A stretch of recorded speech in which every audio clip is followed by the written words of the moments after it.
A terrifying situation for workers at Arizona State Hospital. Police say that patients there attacked and trapped staff inside the facility. All three were taken into custody. While the state says this is extremely rare, Team 12's Chase Golightly is actually talking to two former hospital workers, including one who resigned after claiming that they were also attacked.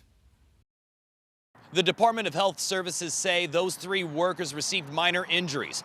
But those who are familiar with what goes on behind these gates say it was only a matter of time before something like this happened.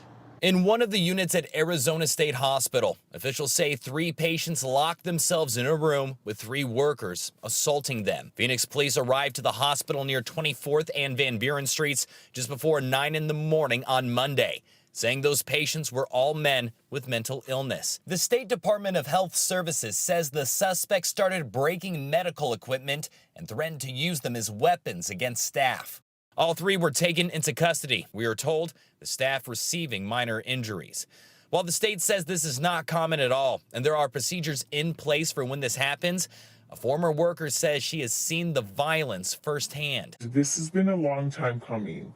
It is not something new. They asked to remain anonymous, but say they resigned when they were attacked by a patient 6 months ago. I was assaulted and permanently disabled. Talking about staff shortages enabling not only attacks on workers, but also patients attacking each other. It will only get worse if change doesn't happen immediately. We also spoke with another former worker who was in the security department. I've been on that unit hundreds of times. They also asked to remain anonymous.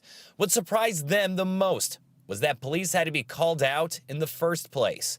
Absolutely alarming. There is no reason for that if it's managed correctly that should have ever happened. Now they and attorney Holly Giesel, who has several clients at the state hospital, are calling for accountability of how this all happened. If we can find a way to use this to really shine the light on what's going on, what's the cause of the violence. Believing this is the latest example of why the state needs to step in and create much needed change. Now, police are still investigating what occurred here. We'll be sure to bring you the latest on air and online.